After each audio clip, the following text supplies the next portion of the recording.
오늘 소개받은 성균관대학교 박보석입니다.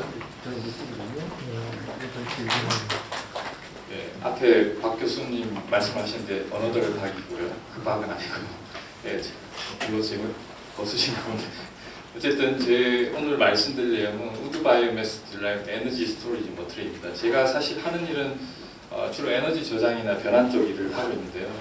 오늘 뭐 리그닌 특별 섹션으로 해서 특별히 이제 리그닌 쪽을 발표하라고 해가지고 지금 하고 있는데 사실 거의 처음 발표하는 내용이어서 상당히 좀 부담스럽긴 한데 어쨌든 최선을 다해서 발표를 하겠습니다. 제가 주로 하는 일은 에너지를 전환하는 소재라든지 이제 전극이나 전해질, 그다음에 이제 변환하기 위한 촉매 같은 것들 이런 것들 많이 하고 있는데요. 이제 그 중에서 이제 차세대 전지로 쓰이는 배터리 중에서 이런 리뉴어블 머티리얼, 그러니까 리그닌을 가지고 유도한 전극이나 전해질 같은 것들도 이제 좀 연구를 하고 있습니다. 이게 뭐 거의 이제 지금 연구자들이 많이 에너지 쪽 하는 사람들의 모티베이션이죠. 어쨌든 인류를 살릴 수 있는 키워드, 그러니까 일렉트론과 워터와 CO2, 수소 이런 것들을 어떻게 효율적으로 전환을 하고 그 다음에 저장을 할 건지. 어차피 리뉴어블 에너지를 하더라도 이피션시를 높이려면 저장을 해야 되고 또 그 과정에서 어떤 변환하는 기술들이 많이 필요하겠죠. 그러면 이제 LIB를 예를 들면 이게 어쨌든 보시면 이걸 인터칼레이션 이제 그래파이트 같은 음극에다가 지금 보시면 그러니까 리튬을 이제 저장을 하고 인터칼레이션이 되면서 그 반대로 이제 여기서는 이제 옥시데이션이 일어나거나 혹은 이제 방전 과정에서는 여기에서 리튬이 가서 여기에 저장되거나 요것들이 이제 가역적으로 수백 번, 수천 번 되면 이게 이제 배터리가 되는 거거든요. 지금 요 물질들이 결국에는 대부분 보시면 뭐 그래파이트가 카본이긴 하지만 대부분 이노게닉 물질입니다. 보시면 커머셜라이즈 된 게 현재 사용되는 게 이제 LCO라든지 이런 그래파이트 같은 것들, 그 다음에 이제 차세대 소재로 많이 쓰는 것들인데요. 예를 들면 음극 쪽에서 많이 하는 거는 여기다 최대한 실리콘 같은 것들을 많이 넣으려고 하거든요.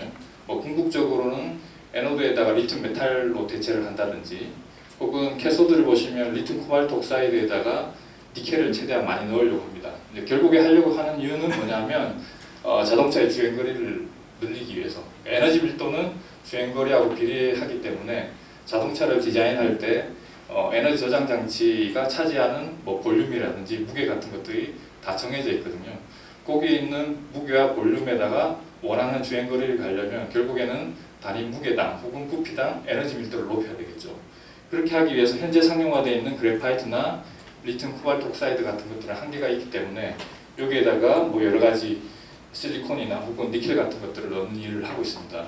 어쨌든 결론을 보시면 전부 무기물 베이스죠. 그래서 이제 주로 유럽에서 하는 일이 뭐냐면 이런 무기물 베이스의 배터리 소재들을 전자제품에서 뭐 히토리나 이런 거를 회수하는 게 아니고 이런 것들도 결국에는 환경에 CO2 풋프린트라든지 이런 것들을 이제 증가시키는 요인이기 때문에 이걸 어떻게 리뉴어블한 에너지로 이제 전환을 할 건가 이런 것들이 연구가 되고 있습니다. 보시면 무기물들을 뭐 마이닝하고 프로세스하는 과정에서 반드시 이런 CO2 풋프린트 같은 거 혹은 이제 이런 해저드스한 프로덕트 같은 것들이 많이 나오고 있는데요.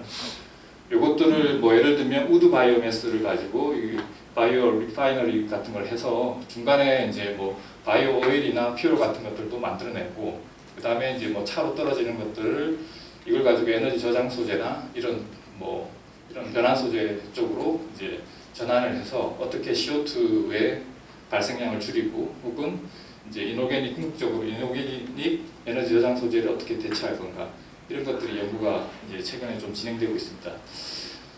그 중에서 이제 오늘 발표할 내용은 이제 리그닌이니까 제가 처음 연구를 이제 시작하게 됐던 거는 여기 앉아 계시는 키스트의 이현주 박사님이 리그닌 바이오매스 쪽에서 이거를 대부분 가스화나 알코올화 쪽으로 많이 쓰고 있는데 요거를 이제 다른 기능성 소재로 좀 한번 사용을 해볼 수 있으면 좋을 것 같다 해서 한 9년 정도 계속 같이 일을 하고 있는데요. 제가 이제 주로 하고 있는 일이 이제 커패스터나 배터리 쪽이니까 거기에 쓰이는 에너지 저장 소재 혹은 저장 소재를 담재할 수 있는 카본 소재 이런 것들을 이제 주로 합성을 하고 있습니다. 그래서 어쨌든 모티베이션은 펑셔널 머티리얼을 어떻게 만들어서 고부가 같이 할 건가, 그 다음에 이제 어쨌든 코스트적인 측면에서 다른 뭐 석유계 어떤 피치라든지 이런 것들보다는 이제 조금 가격 경쟁력이 있는 것 같고요. 그 다음에 어쨌든 CO2 양이라든지 최근에 이슈되는 미세먼지라든지 이런 걸 줄이기 위한 어떤 리니어블 에너지 물질이 되지 않을까 생각을 하고 있습니다. 그래서 리그닌은 보시면 뭐 제가 전문가는 아니지만 어쨌든 장점 중에 하나가 어번던트한 폴리머고, 그 다음에 이제 코스트가 싸고, 그 다음에 상대적으로 카본 컨텐츠가 크기 때문에 카보니제이션을 시켰을 때 얻어지는 카본의 퀄리티가 좀 높아질 수 있는 그런 이제 장점이 있습니다. 반면에 이제 보시면 한 30% 나오는 리그닌하고 헤미셀룰로즈, 셀룰로즈 같은 게 믹스처가 돼 있죠. 그래서 아직까지 퓨리피케이션 하는데 이제 좀 한계가 있는 걸로 알고 있고요. 그 다음에 구조 자체를 확실하게 디파인을 할 수 없기 때문에 이제 최종 나오는 프로덕트의 퀄리티 컨트롤 하려면 앞단의 로우 머티리얼을 알아야지 그 다음에 프로덕트가 어떻게 될 건지 예측을 할 수 있겠죠. 그 다음에 이제 상대적으로 아무래도 물성이 뭐 셀룰로즈보다는 이제 결정 구조라든지 이런 게 약하기 때문에 케미컬 모디피케이션을 해서 물성이라든지 기능성을 어떻게 향상시킬 건가 이런 쪽으로 이제 연구가 많이 진행되는 걸로 알고 있습니다. 그러면 이제 리니어블 에너지 소재 중에서 카본 소재를 이제 리그닌으로 유도하는 일인데요. 이제 뭐 전기밥솥을 생각하시면 됩니다. 그 이제 끓이는 거죠. 수열 반응을 시켜가지고 이제 사용했던 물질은 뭐냐면 팜 오일에서 나오는 EFB를 가지고 끓였더니 저희가 이제 재미있었던 게 이제 위에 떠 있는 콜로이드 용액은 이제 카본 콘턴닷 형태로 얻어졌고요. 밑에는 이제 차 형태가 얻어졌는데 요거는 이제 활성탄의 프리코서로 사용을 해서 나노 포러스한 카본을 얻을 수가 있었습니다. 그러니까 어쨌든 여기에서 리그닌을 아이솔레이션 한 다음에 보통 이제 요걸 가지고 액티베이티드 카본이나 이제 뭐 카본닷 같은 걸 만들어야 되는데 그냥 섞여 있는 우드 바이오매스에서 원팟으로 해서 이제 카본닷하고 활성탄을 한 번에 만들 수 있는 그런 합성 프로세스를 저희가 할 수 있었고요. 지금 보시면 어쨌든 위에 이제 떠 있는 설포넌트 부분은 이렇게 컨턴닷 형태의 카본닷을 얻을 수가 있었고요. 이제 합성 조건은 200도에서 한 12시간 정도. 그렇게 해서 얻어진 밑에 있는 프리시피테이션을 이제 활성화 과정을 거치면 이런 포러스한 카본을 얻을 수가 있었습니다. 그 다음에 이거의 장점이 뭐냐면 이 수열 과정에서 여러 가지 어떤 케미컬들을 집어넣을 수가 있거든요. 앞에서 제가 케미컬 모디피케이션을 해야지 물성이 증가할 수 있다고 말씀드렸죠. 그러니까 여러 가지 뭐 예를 들면 이정원소 도핑 에이전트 같은 것들을 이 단계에서 넣으면 여기 최종 프로덕트의 물성을 향상시킬 수 있을 거라고 생각을 했었습니다.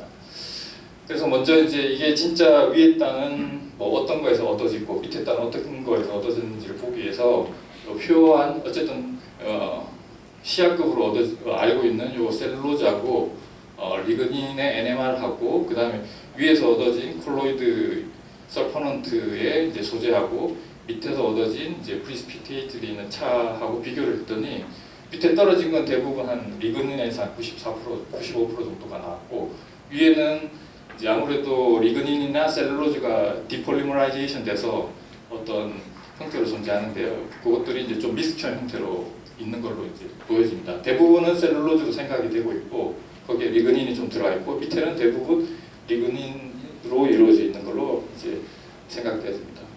그래서 위에 있는 거를 분석을 해보면 뭐 지금 보신 바대로 케미컬 도핑 에이전트를 뭐 피틱 엑시드나 혹은 설퍼 컴파운드 혹은 이제 유리아 같은 도핑 에이전트를 집어넣으면 이 얻어지는 카본닷의 사이즈 같은 것들도 쭉 달라지고요.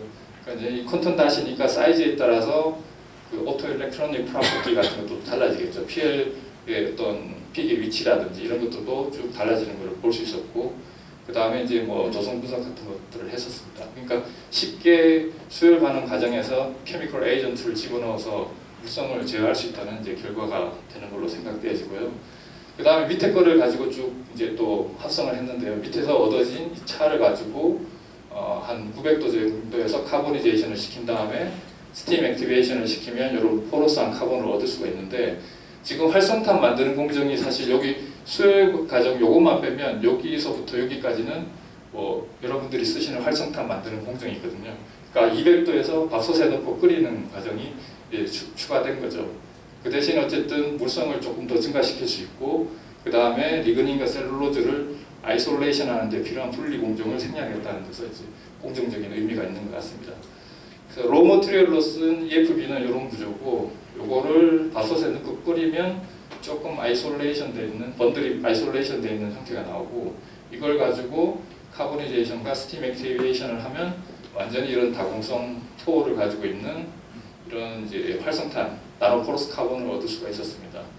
그리고 도핑 에이전트에 따라서 조금씩 구조가 달라지는데 어떤 화학 반응에 영향을 준 것 같은데, 저희가 뭐 아직까지 정확하게 사실 이런 게 좀 문제라고 생각을 하고 있거든요. 리그닌 구조를 정확하게 사실 알면 케미컬 리액션이 어떻게 가서 구조가 어떻게 나왔는지 이런 것들을 해석을 할 수 있을 것 같은데, 뭐 대충 이제 피틱 애시드 같으면 조금 액티베이션 효과가 있어서 포러스한 것들이 좀 더 크고, 뭐 이런 설퍼 같으면 반응을 잘 안 해서 그냥 뭐 이런 번들 형태로 나오고, 이 정도만 해석이 가능하고요. 결국에는 이 카본의 합성 과정에서의 케미컬 에이전트와 그 다음에 이런 조건을 가지고 여러 가지 조성이라든지 모폴로지를 제어할 수 있다는 그런 장점이 있습니다.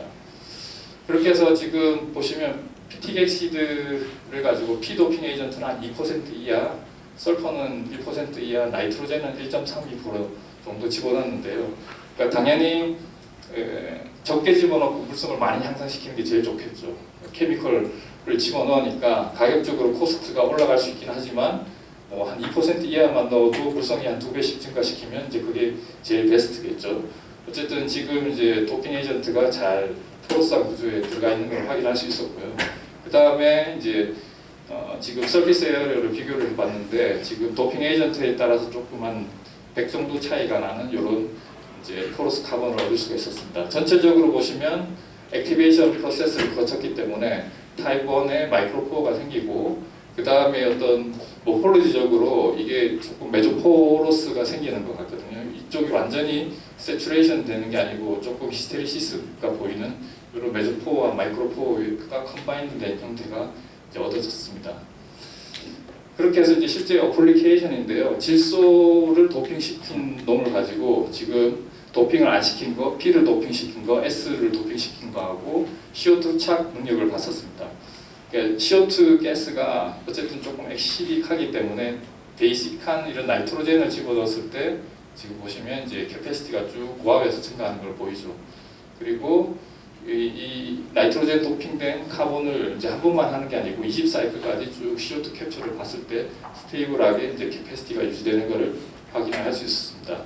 그래서 저희가 이제 기존에 그래펜 가지고도 한번 CO2 착을 했었는데, 그거 뭐 그래펜을 가지고 했을 때가 보통 한 3 정도의 캐패시티를 보여주는데, 지금 나이트로젠 도핑된 활성탄 같은 경우에는 한 10 정도의 캐패시티를 보여주고, 그 다음에 전체적으로 고압에서 다른 이런 포러스 카본보다는 한 2배 정도의 캐패시티를 보여주는 것을 확인할 수 있었습니다. 그리고 이제 밑에 떨어져 있는 이제 여러 가지 카본 중에서 P도핑된 놈을 가지고 소듐을 저장을 해봤었거든요. 소듐을 저장을 해서 지금 얘네 저장하시는 분들이 별로 없어서, 그러니까 지금 보시면 요게 용량의 유지율이 보시면 한 10의 5승 사이클까지 거의 한 100%로 쭉 유지가 되죠. 굉장히 스테이블하게 소듐을 저장할 수 있는 이제 어떤 에너지 저장 소재가 된다는 것을, 앞에서는 CO2 캡처 같은 경우에는 N도핑 에이전트, 여기서는 P도핑 에이전트를 썼을 때 이제 성능이 잘 나온다는 걸 저희가 확인을 할 수 있었고요. 그걸 조금 더 펀더멘탈하게 계산도 해보고 여러 가지 분광학 분석을 했을 때, 지금 이제 P로 들어가 있는 사이트가, 요런 P가 사실 옥시전 그 P 오비탈하고 오버래핑이 잘 돼서 옥시데이션이 상당히 잘 되거든요. 그래서 이게 P가 그냥 P 상태로 존재하는 게 아니고 대부분 PO 상태로 존재합니다. 근데 이제 운 좋은 게 뭐냐면 P 상태하고 PO 상태를 이 소듐 아이온하고의 바인딩 에너지를 계산해 보면 그냥 P 상태로 존재할 때보다는 PO 상태로 존재할 때 소듐에 대한 바인딩 에너지가 더 큽니다. 그리고 뭐 여러 가지 분광학 분석을 했을 때 이게 이제 포스포러스가 PO 상태로 들어갔을 때 이제 캐패시티가 증가될 수 있다는 것을 저희가 확인을 할 수 있었고요. 그다음에 이제 이렇게 이제 분광학 분석을 해서 PO 사이트가 충전되고 방전될 때 이게 이 사이트가 그러니까 픽의 위치가 변하는 걸 봐서 이 사이트 자체가 소듐을 저장하는 액티브 사이트가 된다는 것을 이제 저희가 알 수 있었고요. 그 다음에 이 리그닌을 가지고 포로스한 카본을 얻으면 기본적으로 어떤 하니컴한 구조가 되는데 이쪽 큰 포로 소듐이 잘 이렇게 어세스가 되고 그 다음에 들어가는 소듐을 통해서 피오 사이트에서 반응을 해서 이제 소듐을 저장을 하는 거죠. 그렇게 해서 이제 어떤 효율적인 에너지 저장 소재가 된다는 것을 저희가 이제 확인해서 보고를 했습니다. 그리고 이제 기존에 나와 있는 소듐 캐패시터, 하이브리드 캐패시터하고 쭉 비교를 했었는데요. 그러니까 저희가 용량은 뭐 거의 그러니까 최고 수준에 가까운데 장점이 뭐냐면 저희가 이게 사이클 넘버가 12 5승 사이클이거든요. 소듐에서 보고한 것 중에서는 제일 장 사이클, 장수명의 사이클을 보여준다는 걸 저희가 리포트를 했었습니다. 그리고 이제 최근에 하는 일을 조금 소개를 해드리면 요거는 이제 뭐냐면 리그닌이 키논 그룹을 많이 가지고 있죠. 앞에서는 리그닌을 로모트리얼로 써서 포로스한 카본을 얻는 건데 리그닌 자체를 그냥 활물질로 에너지를 저장하는 물질로 사용을 하는 거죠. 그게 왜냐하면 지금 보시면 이런 저기 네이처에서 보시면 이런 키논 그룹이 레독스 반응을 한다는 것들이 알려져 있습니다. 그래서 이제 사람들이 요거를 이제 모사를 해서 바이오 미메틱하게 모사를 해서 이제 다분자 형태로 이런 뭐 나프탈렌이나 뭐 이런 스몰 몰레큘의 키논을 가지고 있는 놈을 가지고 리튬이나 소듐을 저장한다는 거를 한 2010년 정도에 이제 네이처 모트리나 네이처 같은 데 많이 보고가 되고 있거든요. 그러면 이제 요게 이제 스몰 몰레큘이니까 여기서 문제가 되는 게 뭐냐면 아무래도 단부자니까 녹아 나오거든요. 녹아 나오기 때문에 스테빌리티가 낮습니다. 그러면 이제 고부자 형태로 키논이 픽세이션 돼 있는 리그닌을 가지고 한번 해보면 어떨까 해서 제가 2015년에 이제 보고를 했었는데 요 리그닌을 컨덕팅, 그러니까 카본 형태로 전환이 안 됐으니까 전도도가 굉장히 낮겠죠. 그래서 전도도가 높은 그래펜에다가 이렇게 이제 리그닌을 크리스탈라인 스트럭처로 이제 올린 다음에 걔가 이제 레독스 반응을 해서 에너지를 저장한다는 것을 2015년에 보고를 했었고요. 그 다음 계속 후속으로 이제 이쪽을 연구를 하고 있고 최근에 또 하고 있는 건 뭐냐면 이 리그닌을 전극, 포로스한 전극으로 만드는 것만 하는 게 아니고 고분자화를 시켜가지고 요거를 일렉트라이트, 그러니까 에너지가 저장이 되는 쪽은 이제 전극이지만 그 사이에서 일렉트라이트가 리튬이나 포톤 같은 거를 트랜스포트를 시켜야 되거든요. 그러니까 배터리 4대 소재에 들어가는 음극양극 전해질인데 이 전해질도 한번 리그닌으로 만들어 보자고 해서 요걸 가지고 크로스링킹을 시킨 다음에 이제 조금 물성을 향상시키고 그걸 가지고 이제 캐패시터 전극을 만들었습니다. 보시면 여기 있는 전해질 부분도 리그닌으로 얻어진 하이드로젤이고 이쪽 부분도 이제 리그닌으로 얻어진 펜하고 리그닌으로 방사를 해서 얻어진 포로스한 카본입니다. 그러니까 올 리그닌 베이스의 소자를 구현을 했고요. 이 플렉서블 하니까 뭐 여러 가지 밴딩을 해서도 용량 변화율 같은 것도 받고 사이클도 보시면 한 10,000번 정도 스테이블하게 올라가는 것을 저희가 확인을 했었습니다. 그리고 마지막으로 하나 보여드린 거는 이제 요거를 캐패시터뿐만이 아니라 차세대 전지로 많이 쓰는 게 설퍼 전지거든요. 그러니까 리튬 코발트 옥사이드가 캐소드인데 이 캐소드의 용량을 높이기 위해서 사람들이 설퍼를 많이 쓰려고 합니다. 근데 이 설퍼는 인슐레이터거든요. 인슐레이터고 그 다음에 이것도 잘 유기용매에 녹아 나옵니다. 그래서 필요한 게 뭐냐면 호스트라는 물질인데 호스트로 포로스한 카본에다가 설퍼를 담지시키고 그러니까 여기서 전도도 하고 비표면적을 제공을 하는 거죠. 그렇게 해서 이제 설퍼에서 리튬을 녹았다 뺐다 해서 캐소드 LCO를 대체하려는 이런 전극 소재로 사용을 하려고 하고 있습니다.